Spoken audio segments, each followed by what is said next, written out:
कहता आ रहा हूं कि जब से खास करके निफ्टी ने 17,300-400 का लो लगाने के बाद जब से चढ़ा था और ख़ास करके जब 18,300 को पार किया था और जिस तरीके से लार्ज कैप स्टॉक खास करके इसमें पार्टिसिपेशन बंद कर दिया था। अगर बात करें तो खास करके बैंकिंग के खास करके पीएसयू बैंक ने भी पार्टिसिपेट करना बंद कर दिया था। मैं उसी वक्त से कहता आ रहा हूँ कि निफ्टी में आपको एक बड़ी गिरावट दिख सकती है और उसको इस बार लीड करेगा बैंक निफ्टी। मैं ये बात कई बार बोला होंगे। सेकेंड थिंग, मैं आपको एक बात और कहना चाहता हूं कि खास करके जब आप चार्ट देखते हैं तो चार्ट को बस आप एक ट्रेंड इंडिकेटर के तौर पे ही देखें। आप चार्ट में जाके कभी भी पॉइंट टू पॉइंट या नेक टू नेक कैलकुलेशन। नमस्कार दोस्तों, तो आइए आपका स्वागत करता हूं आपके अपने ही प्रोग्राम जहां हम डिस्कस करते हैं निवेश का इकोनॉमी। आइए शुरुआत करते हैं निवेशोनॉमी।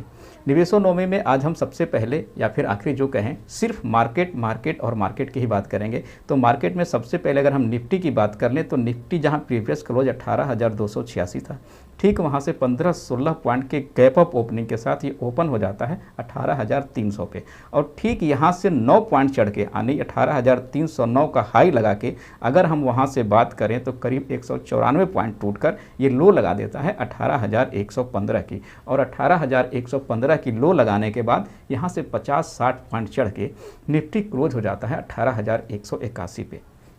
और आज जिस तरह से 2 दिनों के बाद निफ्टी ने एक स्ट्रॉन्ग ब्रेकआउट नीचे का दिया है और वैसे में जब मैं बार बार कह रहा हूँ कि इस बार जो गिरावट होगी उसको लीड करेगा बैंक निफ्टी और ऐसे में अगर बैंक निफ्टी की चर्चा आज नहीं करें तो बैंक निफ्टी के साथ बेईमानी होगी। अगर बैंक निफ्टी की बात कर लें तो प्रीवियस क्लोज जहां 43,903 था वहां से करीब 45 अंक चढ़ के ये ओपन हुआ था 43,948 पे यानी 950 को करीब और वहां से इसने हाई लगा दिया 43,992 का और ठीक अपने हाई से करीब 550 अंक टूट के ये लो लगा दिया है 43,446 का और लास्ट में फिर वहाँ से चढ़ के 43,698 पे क्लोज हो जाता है 200 अंकों की गिरावट के साथ।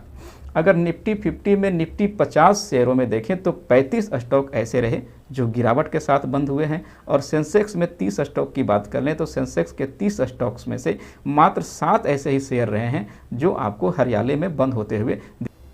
और अगर मैं अपनी बात करूं तो जिस तरीके से निफ्टी हज़ार ने 17,300-400 के लो लगाने के बाद फिर ऊपर आया था तो जैसे ही निफ्टी ने 18,300 को पार करा था और जिस तरह से लार्ज कैप स्टॉक खास करके पार्टिसिपेट करना बंद कर दिए थे और ख़ास करके अगर बात करें तो बैंकिंग स्टॉक के पीएसयू बैंक जो खास करके लार्ज कैप के बैंक थे उसने भी पार्टिसिपेशन लगभग बंद कर दिया था मार्केट में।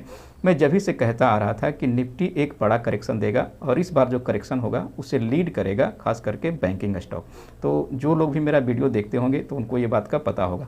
साथ ही साथ मैं आपको ये भी बताता आ रहा था कि अच्छे स्टॉक में आप जरूर निवेश बनाएं। कई ऐसे स्टॉक मैंने आपको गिनवाए थे, उसमें से अगर बात कर लें तो टाटा स्टॉक को मैंने कई बार बोला था। मैंने मारुति को कभी नहीं बात करा था, मैं जब भी बात किया था तो टाटा को लेने की बात करी थी और मुझे अभी भी याद है 382 रुपये पे मैंने टाटा मोटर को लेने की बात करी थी। देखिए आपको 530 रुपया तक दिख गया था। उसी तरीके से अगर मदरसन सुमी की बात करें तो मैंने साफ कहा था कि 61 जो इसका प्रीवियस लो था 61 का आप एसएल लगा के उस टाइम 63-64 का रेट चल रहा था, आप मदरसन सुमी बाई करें वो भी लगभग आपको 80 का रेट दिखा गया था। खैर छोड़िए इन सब बातों को। अगर मेरी एक बात मैं आपसे कहूँ, मुझे तो घुमा फिरा के कोई बातें कहना नहीं आता है, मैं जो भी कहता हूँ साफ कहता हूँ। तो जिस तरह से हार्डली हिट किया है निफ्टी ने इस लेवल को, खास करके जिस तरह से तोड़ा है एकदम धड़ाक से 18,300 को तोड़ते हुए 18,200 को भी जिस तरह से तोड़ दिया है तो मुझे एक ट्रेंड रिवर्सल जो है यानी डाउन ट्रेंड बनता हुआ एक साफ दिखलाई दे रहा है।